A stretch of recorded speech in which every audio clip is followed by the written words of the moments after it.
The gray light of a Yorkshire autumn seeped through the high windows of Ashworth Hall, illuminating the long gallery where the servants had assembled. Dust motes drifted in the pale beams, suspended above the polished oak floor like tiny, frightened spirits.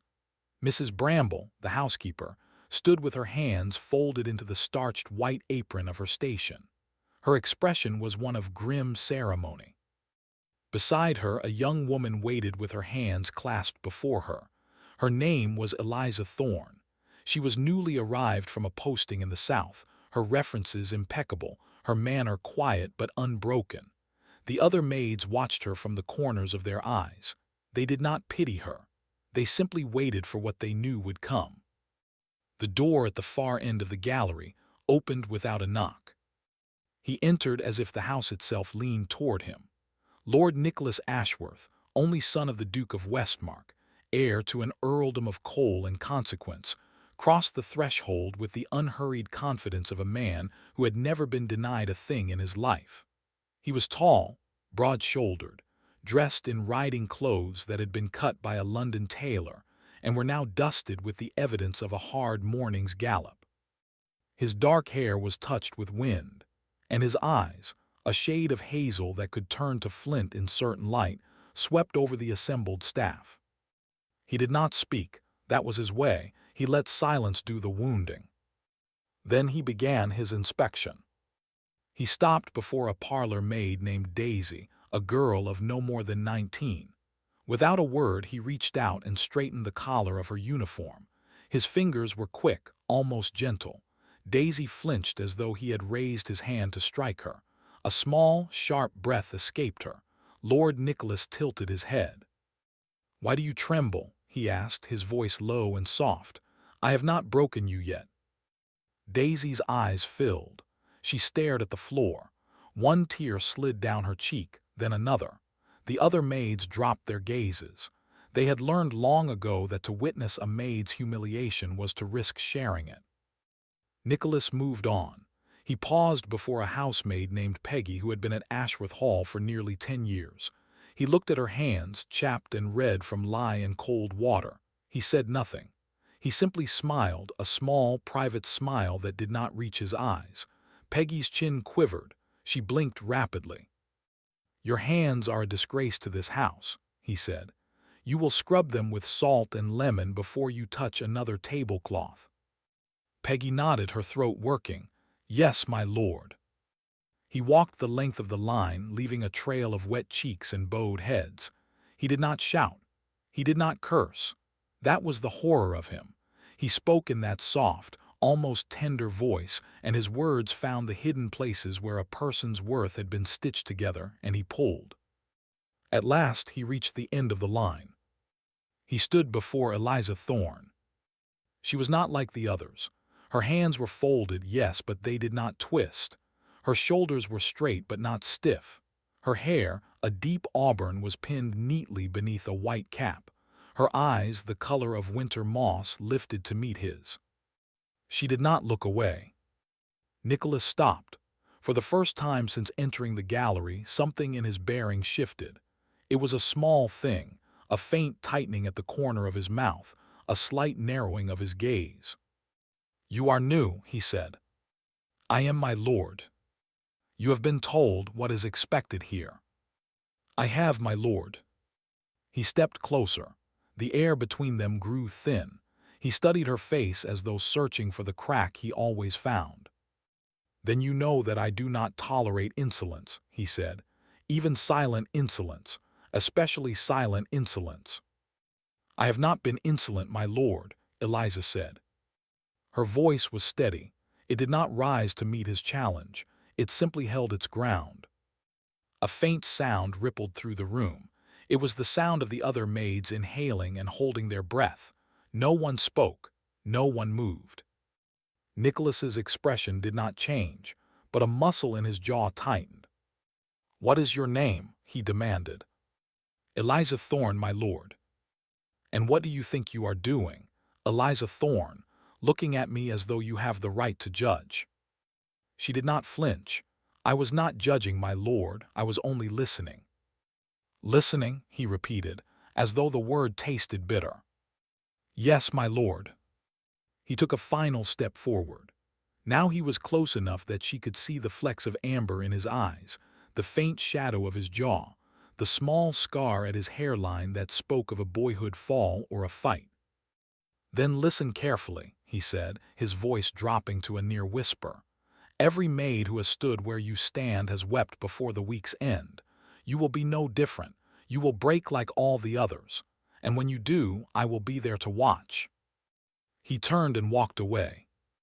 The door closed behind him with a sound like a tomb sealing shut. The maids did not move for a long moment. Then, as one, they looked at Eliza. Their eyes were wet, their faces pale. They did not offer comfort. They did not offer warning. They simply looked at her as though she were already a ghost. But Eliza did not weep. She stood in the fading light, her hands still folded, her heart beating slow and hard beneath her ribs. She had seen the scar at his hairline. She had seen the way his left hand flexed at his side, as though reaching for something that was not there. She had seen something else, too, something buried beneath the cruelty and the cold. She had seen a man who expected everyone to bow. And she had not bowed. That night in the narrow bed of her attic room, she lay awake and listened to the wind moving through the ancient stones of Ashworth Hall. She thought of the maids who had come before her, and of the tears they had shed, and of the young lord who had caused them all. She did not know why he was the way he was, but she intended to find out. And she intended to survive. 3 days passed and Lord Nicholas did not speak to her again. He did not need to. He was everywhere, a presence that seemed to move through the house like weather, unpredictable and impossible to ignore. The other servants spoke of him in whispers, their words stitched with fear and a strange, reluctant respect. He was the Duke's son, they said, and he had been sharpened by something none of them understood. Eliza learned quickly. She rose before dawn, lit the fires in the east wing, drew water for the kitchens, and pressed linens until her shoulders ached. She kept her head down and her eyes open. She watched. She listened. She learned which doors creaked, which footmen lingered too long near the wine cellar, which window panes leaked the cold. And she learned the shape of Lord Nicholas's days. He rode out each morning, whatever the weather. He returned in the afternoon, muddy and silent, and shut himself in his study until dinner. When he walked the halls, servants pressed themselves against the walls. When he spoke, his voice was soft and merciless. He had a gift for finding the exact words that would leave a person bleeding inside. On the 4th day, Eliza was sent to clean the study. It was a large, dark room, lined with books and maps and the skeletons of old arguments. A fire burned low in the grate, and the windows were clouded with the first mists of evening. She worked carefully, dusting the shelves, straightening the papers on the great oak desk. She did not touch anything that mattered. She knew better. The door opened. She did not look up. She kept her hands moving, the feather duster light in her fingers. "I did not send for a maid," said a voice from the doorway. "Mrs. Bramble sent me, my lord," Eliza replied. The room was in need of attention. "I prefer it in need," he said, closing the door. She heard his footsteps cross the room. She heard him stop before the fire. She did not turn. "You may leave," he said. "Yes, my lord." She set down the duster and moved toward the door. She was 2 steps from it when his voice stopped her. "Wait." She turned. He was standing by the fire, his face half in shadow. He had removed his coat, and his shirt was open at the throat. He looked, for the first time, like a man who had been running for years and only just remembered he was tired. "You have not wept," he said. It was not a question. "No, my lord," she said. "Why not?" She considered her answer. She could have lied. She could have said something soft and obedient, something that would feed whatever hunger lived inside him, but she did not. "Because I have wept enough in my life," she said. "I have no tears left for a man who collects them." His face did not change, but something moved in his eyes, a flicker of shadow like a fish turning in deep water. "You think you understand me," he said. "No, my lord, I do not understand you at all." The fire crackled. The wind rattled the window panes. He crossed the room toward her, and she forced herself not to step back. He stopped a hand's breadth away. She could smell the cold on his clothes, the smoke from the fire, the faint, clean scent of rain and leather. "If you are wise," he said, "you will keep it that way." "I shall try, my lord." He looked down at her for a long moment. His gaze traced the line of her jaw, the small pulse at her throat, the way her hands hung loose at her sides. She felt heat rise into her face, but she did not look away. "There is a ball in 3 weeks," he said abruptly. "My father has invited every family of consequence in 3 counties. The house will be full of people who smile and lie and call it honor. You will serve that night. You will be seen and not heard, and you will not speak to me unless I speak first. Do you understand?" "Yes, my lord." "Then go." She went. But that night, as she sat on the edge of her narrow bed, she could not stop thinking about the way his voice had sounded when he said the word honor. It had not been sharp. It had been heavy, as though the word itself were a stone he had carried for so long he had forgotten it was there. She did not sleep well. The wind moved through the old house, and the floorboards creaked like the bones of a giant. She thought of Daisy, who had once been a parlor maid and now flinched at every shadow. She thought of Peggy, who scrubbed her hands with salt every night until they bled. She thought of the endless line of maids who had come before her, and the tears they had shed, and the young lord who had caused them all. And she thought of the scar at his hairline, and the way his left hand had flexed at his side, as though reaching for something that was not there. She did not know what was broken in him, but she was beginning to suspect that it was not the sort of thing that could be mended with cruelty, or with tears, or with a soft word from a servant. It would need something else entirely. She lay back against the thin pillow and closed her eyes. The last thing she thought before sleep took her was a single word. Why, the days before the ball passed in a blur of polish and preparation. Eliza worked from first light until the candles guttered, scrubbing floors, beating carpets, and polishing silver until her reflection stared back at her from every surface. The house seemed to hold its breath, waiting for the moment when the great doors would open and the county would pour in. Lord Nicholas did not seek her out again, but she felt his attention like a hand at her back. When she passed through the long gallery, she sensed him watching from the far end. When she carried trays from the kitchen, she heard his voice in the distance, low and cutting, and she straightened her spine. Then, on the morning before the ball, she found him in the rose garden. The garden had gone wild years ago, the roses climbing over the old stone walls like something from a forgotten tale. The Duke had ordered it restored for the ball, and Eliza had been sent to cut blooms for the house. She was kneeling by a bush of deep red roses, her basket half full, when a shadow fell across the grass. She looked up.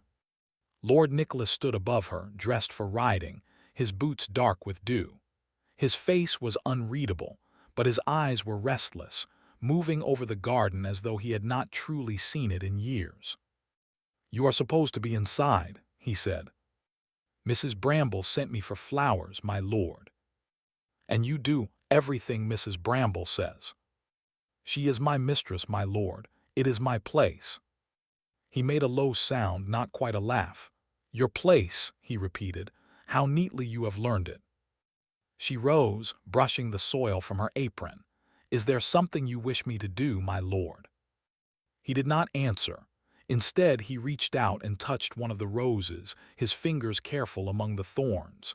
The bloom was dark as wine, heavy with scent. He broke it from the stem and held it out to her. She did not take it. "You do not want it," he said. "It is not my place to want anything, my lord." His expression sharpened. "That is a lie. Every creature wants something, even a maid who claims she has no tears left." She said nothing. He stepped closer, the rose still in his hand. The morning light fell across his face, and she saw, for the first time, the fine lines at the corners of his eyes. He was not as young as she had first thought. There was a weariness in him that had nothing to do with lack of sleep. "What is it you want, Eliza Thorne?" he asked.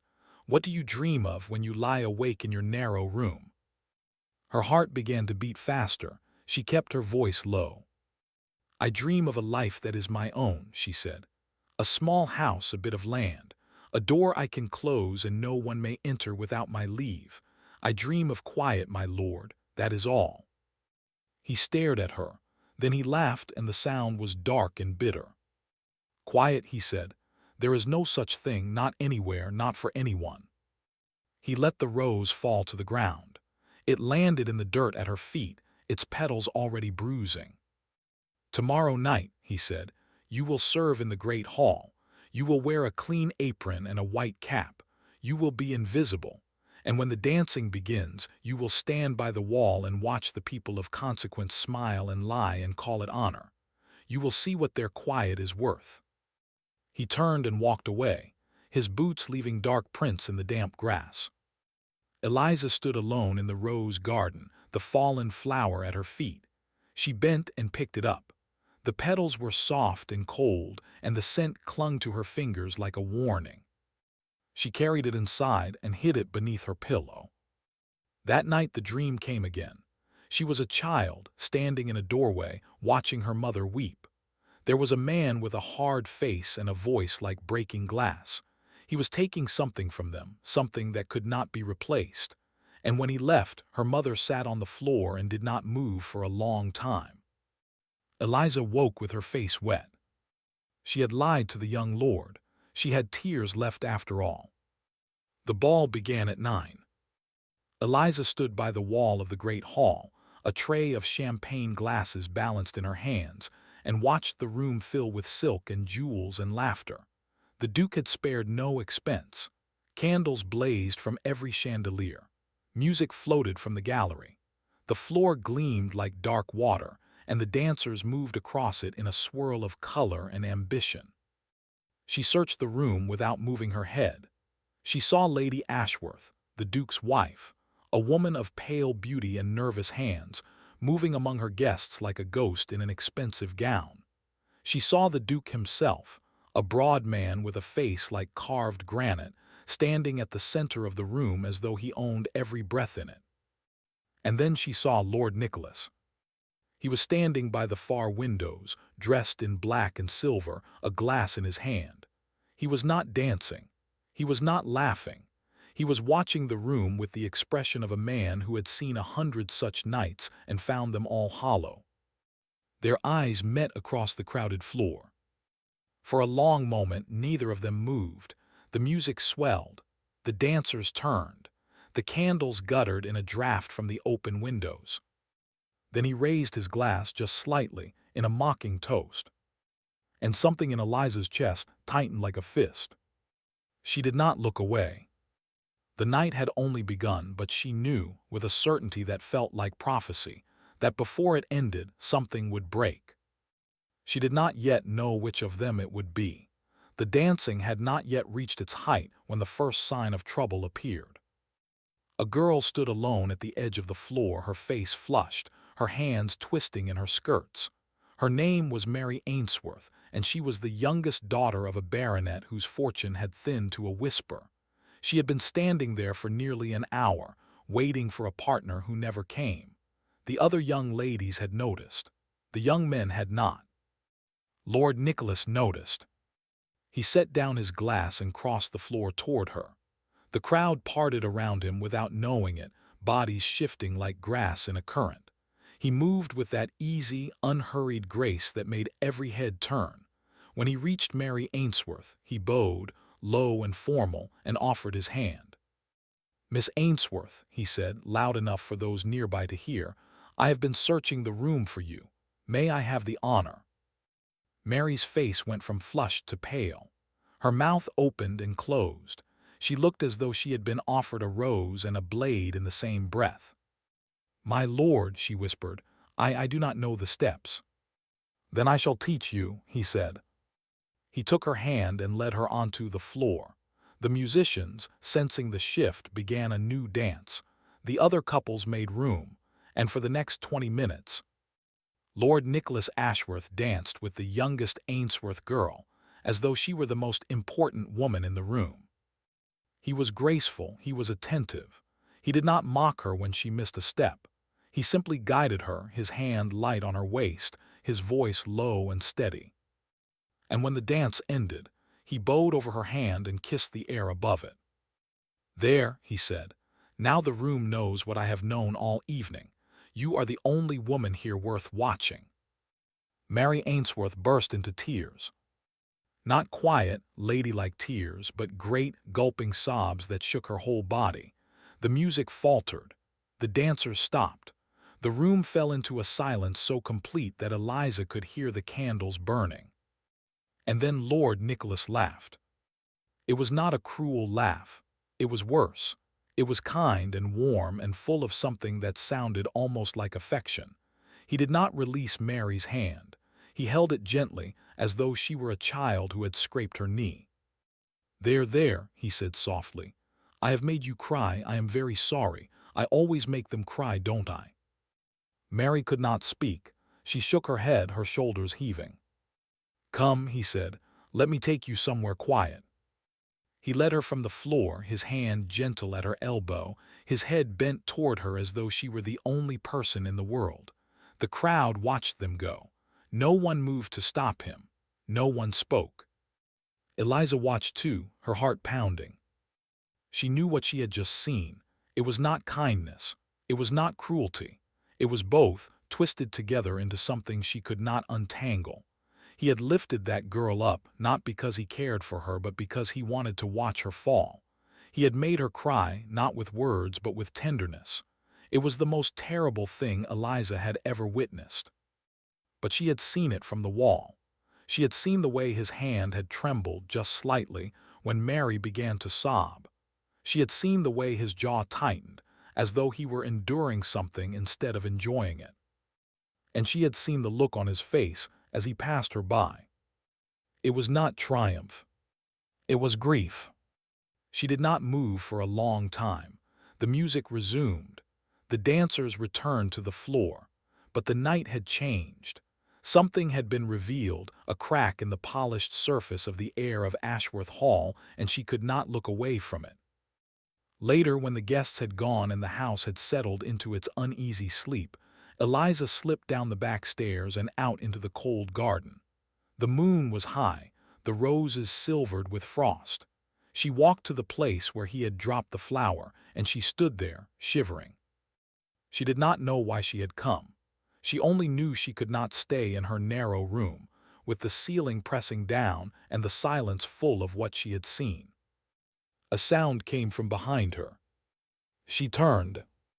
Lord Nicholas stood at the edge of the garden, his coat open to the wind, his face shadowed. He was not drunk.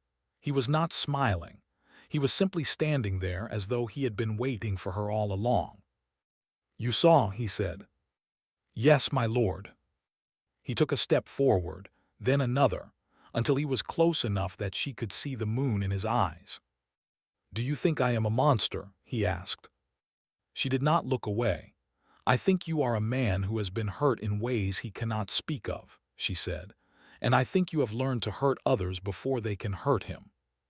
He stared at her.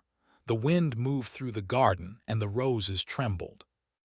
"Do you know what it is like," he said, his voice barely above a whisper, "to be the son of a man who has never once looked at you with pride? To know that every smile in that room was not for you, but for the title you will one day inherit? To be surrounded by people who bow and scrape and call you my lord, while they imagine their hands around your throat?" "No, my lord," she said. "I do not know what that is like, but I know what it is to be invisible, to be talked over and walked through, and treated as though your life is worth less than the dust on a shelf. I know what it is to have no power at all, and to watch those who do have it use it without thought or mercy." He was silent for a long moment. "And yet you do not weep," he said. "No, my lord." "Why?" She drew a breath. The cold air burned her lungs. "Because if I wept," she said, "they would win, and I have not been beaten yet." He looked at her for what felt like a long time. Then, slowly, almost imperceptibly, the hard line of his mouth softened. "Neither have I," he said. He turned and walked back toward the house, his figure swallowed by the shadows. Eliza stood alone among the roses, her heart racing, her hands trembling. For the first time, she felt something other than anger or fear when she looked at him. She felt a terrible, dangerous hope. The days that followed were not what anyone expected. Lord Nicholas did not smile more. He did not soften his voice. He still walked the halls like a storm waiting to break, and the maids still pressed themselves against the walls when he passed. But something had shifted, small as a seed cracking open in the dark. He began to leave his study door open. At first it was nothing. A servant would pass and see a sliver of firelight the edge of his desk, the back of his head bent over a ledger. They would hurry past, grateful not to be summoned. But the door remained open day after day, as though he no longer wished to be shut away. Then came the letters. One morning, Eliza found a folded note tucked beneath the rose she had hidden under her pillow. The rose had dried, its petals dark and brittle, but the note was fresh. Her name was written on the outside in a strong, slashing hand. She did not open it for a long time. When she did, the words were few. "I have not been beaten yet." She read it 3 times. Then she folded it and placed it back beneath the rose. She did not know what it meant. It could have been a warning. It could have been a challenge. It could have been something else entirely, something that made her chest feel too full. She did not write back. She was a maid. He was the Duke's son. Whatever had happened in the garden, whatever she had seen in his eyes, could not be allowed to grow. But it grew anyway. 2 nights later, she was sent to light the candles in the west corridor. The hour was late, the house quiet. She moved from sconce to sconce, the taper steady in her hand, when a voice came from behind her. "You should not walk alone at night." She turned. He was standing in the shadow of a doorway, his arms crossed, his coat missing, his shirt loose at the collar. He looked as though he had not slept. "I am not alone, my lord," she said. "You are here." His mouth twitched. It was not a smile, but it was close. "A clever answer," he said. "But you know what I mean. There are men in this house who would not hesitate." "I am not afraid of men, my lord." "You should be." She lifted her chin. "I have been afraid my whole life. I have learned to walk through it." He stepped out of the shadow. The candlelight caught his face, and she saw that his eyes were red-rimmed, his jaw rough with stubble. He looked like a man who had been fighting something all night and lost. "What are you afraid of now?" he asked. She thought of her mother's face, wet with tears. She thought of the man with the hard voice. She thought of all the doors that had closed in her face and all the ones that had been slammed. "I am afraid of being forgotten," she said, "of living a life that leaves no mark, of dying in a narrow room with no one to remember that I was here." The silence that followed was so deep she could hear her own heart beating. "You will not be forgotten," he said. His voice was low, but it carried something she had never heard before. Not mockery, not cruelty, something that sounded almost like a vow. "How can you know that?" she asked. He did not answer. He simply looked at her, his eyes dark and burning, and then he turned and walked away. She stood in the corridor with the taper in her hand, and for the first time in her life, she felt the ground shift beneath her feet. The next morning, Mrs. Bramble called her into the housekeeper's sitting room. The room was small and neat, smelling of lavender and starch. Mrs. Bramble sat behind her desk, her hands folded, her face unreadable. "Close the door," she said. Eliza did. "I have watched you," Mrs. Bramble said. "I have watched you work, and I have watched you carry yourself. You are not like the others." "I am only doing my duty, Mrs. Bramble." "No," the housekeeper said. "You are doing something else. You are surviving, and that is a rare thing in this house." She paused, her eyes narrowing. "But survival can look like defiance, And defiance in a servant is a dangerous thing. Do you understand what I am telling you?" Eliza's heart began to pound. "I am not defying anyone." "Aren't you?" Mrs. Bramble leaned forward. "Lord Nicholas has noticed you. Everyone has noticed. And a maid who is noticed is a maid who is in danger, not from him, from those who watch him, from those who have plans for him. Do you understand?" Eliza felt a cold thread wind itself around her spine. "No, ma'am, I do not." Mrs. Bramble studied her for a long moment. Then she sighed.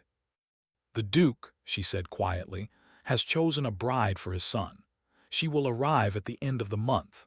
Her name is Lady Clarissa Waverley, and she is the daughter of an earl with debts to the Duke that can never be repaid. The marriage will be announced at the spring ball. It is not to be spoken of until then." Eliza's throat tightened. "Why are you telling me this?" "Because you need to know what is coming," Mrs. Bramble said. "Because Lord Nicholas is not free.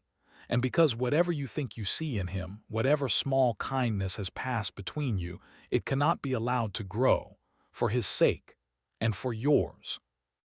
The words settled over Eliza like a shroud. She curtsied, stiff and formal, and left the room. That night she did not sleep. She lay awake, staring at the ceiling, the rose and the note hidden beneath her pillow like forbidden things. She thought of his hand on Mary Ainsworth's. She thought of his voice in the dark, saying, "You will not be forgotten." She thought of the bride who was coming, and the marriage that would be announced, and the cold, heavy certainty that she had allowed herself to feel something she could not afford. But even as she tried to bury it, the feeling would not die. It grew, small and stubborn, like a rose blooming in the frost. Lady Clarissa Waverley arrived on the last day of the month, and the house changed at once. She was tall and fair, with a face that had been polished by governesses and a smile that never touched her eyes. She moved through Ashworth Hall as though she already owned it, her silk gowns rustling like the wings of a pale, watchful bird. The servants bowed lower than usual. The Duke himself came to greet her, his grim face softening into something that might have been pride. Lord Nicholas stood at his father's side. He looked as though he had been carved from the same stone as the house.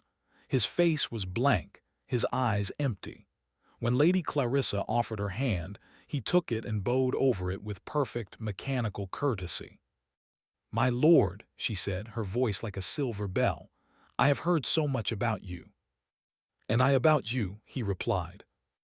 Eliza watched from the edge of the hall, a tray of wine balanced in her hands. She saw the way Lady Clarissa looked at him, not as a woman looks at a man, but as a buyer looks at a horse. She saw the way the Duke placed his hand on his son's shoulder, his fingers pressing just hard enough to leave a bruise beneath the cloth. And she saw the way Lord Nicholas's left hand flexed at his side. That night the family dined alone. The servants moved like ghosts, carrying dishes and refilling glasses, and the dining room echoed with the sounds of forced laughter and heavy silence. Lady Clarissa spoke at length about her father's estate, her tastes, her expectations. The Duke listened with an expression of grim approval. The Duchess said nothing, her eyes fixed on her plate. Lord Nicholas drank. He did not speak. He did not look at his bride. He simply lifted his glass again and again, until the wine had painted a faint flush across his cheekbones, and his eyes had gone dark and distant. Eliza was sent to clear the table after the dessert had been served. As she reached for his plate, his hand closed around her wrist. She froze. The touch was light, but it burned through her skin like a brand. She did not look up. She did not move. "Do you know what they have done to me?" he whispered, so low that no one else could hear. "My lord," she breathed, "please." He released her. She gathered the plates and fled to the kitchens, her heart slamming against her ribs. She did not stop until she was alone in the scullery, her back pressed to the cold stone wall, her hands shaking. She had seen the truth in his eyes. It was not anger. It was not resignation. It was something worse. It was despair. The days that followed were a slow unraveling. Lord Nicholas grew colder, sharper, more reckless. He rode out before dawn and returned long after dark. He snapped at the servants, ignored his mother, and spoke to Lady Clarissa only when etiquette demanded. The maids began to flinch again. The footmen exchanged wary glances. The old fear returned to the house like a fog. But Eliza did not flinch. She watched him and she waited, and she kept the dried rose and the note beneath her pillow, and she told herself that she was not a fool. Then, on a night of driving rain, the breaking came. She was carrying a pile of linens through the east wing when she heard the sound. It came from his study, a crash of glass and a low, guttural sound that might have been a curse or a sob. She set down the linens and moved toward the door. It was open. He was standing by the fire, his back to her, his shirt torn at the shoulder, his hair dripping with rain. A decanter lay shattered at his feet, the amber liquid pooling on the floor like blood. His hands were shaking. "My lord," she said. He did not turn. "Get out." "My lord, you are hurt." "I said get out." She did not leave. She crossed the room and knelt by the broken glass, gathering the largest pieces into a careful pile. The room smelled of whiskey and rain and something sharp, like copper. "I told you to go," he said, his voice cracking. "And I did not," she said. He turned then. His face was wet, not only with rain, and his eyes were wild, like a horse that has been driven past its strength. "Do you know what it is to be sold?" he demanded. "To be bartered like a prize stallion, to have your heart and your body and your name handed over to settle a debt? Do you know what it is to look at the woman they have chosen for you and feel nothing but cold?" She rose to her feet. Her hands were bleeding from the glass, but she did not feel it. "No, my lord," she said. "I do not know what it is to be sold, but I know what it is to be owned, to have your life decided by those who hold the purse strings, to be told to be grateful, to be silent, to disappear. I know that better than you think." He stared at her. "Who are you?" he whispered. She did not answer. Instead, she did the one thing she had sworn she would never do. She reached out and took his hand. His skin was cold, his fingers rough, and he flinched at her touch as though she had struck him. But he did not pull away. They stood there in the ruined room, the rain drumming against the windows, the broken glass glittering in the firelight, and for a long moment neither of them spoke. Then slowly his fingers curled around hers, and she felt something in her chest crack open, like a door that had been locked for years. "I will not let them break you," she said, her voice barely audible. He looked down at her, his eyes dark and burning. "It may be too late," he said. "Then we will make it not too late," she said. The fire guttered. The house groaned in the wind. And somewhere far away, a clock struck the hour, marking the moment when everything between them changed forever. They did not hear it. They only heard the rain. The spring ball came on a night of impossible stillness. The air was warm, the sky clear, and the gardens of Ashworth Hall glowed with 1,000 lanterns. The guests arrived in carriages that stretched down the drive like a river of black and gold. Music poured from the open windows, and the great hall shimmered with candlelight and silk and the bright, brittle laughter of the powerful. Eliza stood at the edge of the room, a tray of champagne in her hands, and watched the final act begin. The engagement was to be announced at midnight. She had known it for weeks. The servants had whispered it. The footmen had polished the silver until it blazed. The cooks had prepared a cake so grand it had taken 3 men to carry it into the ballroom. Lady Clarissa had been fitted for a gown of pale blue satin, and she moved through the crowd now like a woman already wearing a crown. Lord Nicholas stood at his father's side. He did not look at her. He did not look at anyone. He stood still and straight, his face pale, his hands clasped behind his back, and he waited. The clock in the great hall began to strike. Eliza's heart was beating so hard she could feel it in her throat. The Duke stepped forward, raising his glass, and the room fell silent. "My friends," he said, his voice carrying to every corner, "I have asked you here tonight to share in the joy of a long-awaited union. My son, Lord Nicholas Ashworth, has been betrothed to the Lady Clarissa Waverley. Their marriage will unite two great houses and secure the future of our name for generations to come." He paused, his eyes scanning the crowd, and a smile touched his stern mouth. "I give you the future Duke and Duchess of Westmark." The room erupted in applause. Lady Clarissa lowered her eyes, a perfect practiced blush rising to her cheeks. The Duke beamed. The Duchess stood motionless, her face as empty as a mask. And Lord Nicholas stepped forward.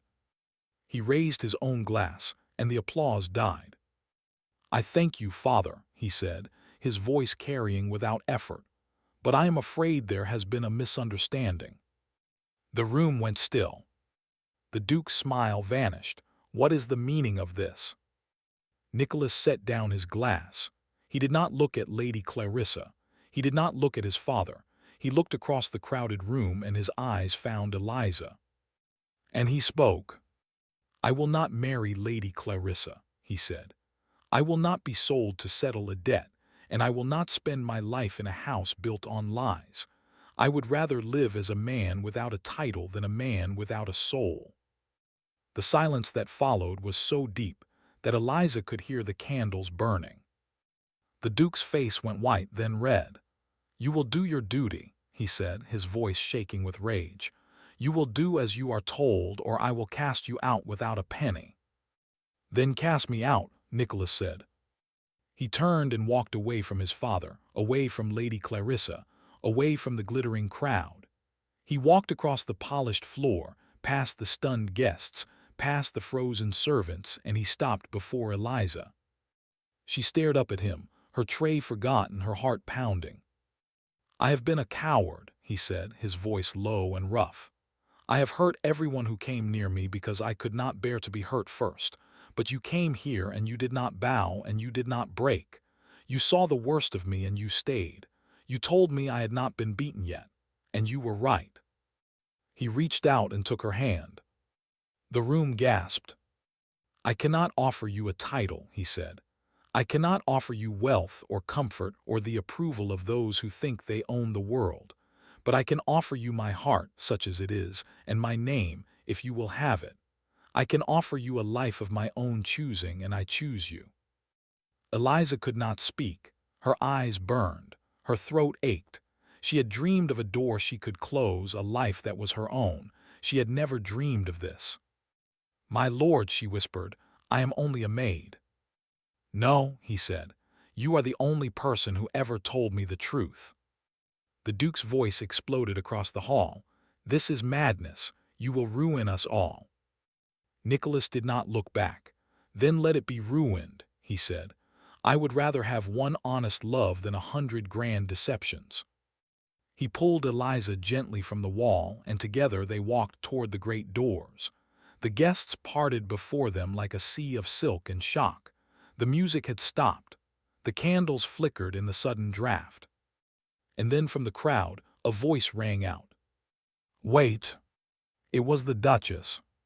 She stepped forward, her pale face wet with tears, her hands outstretched.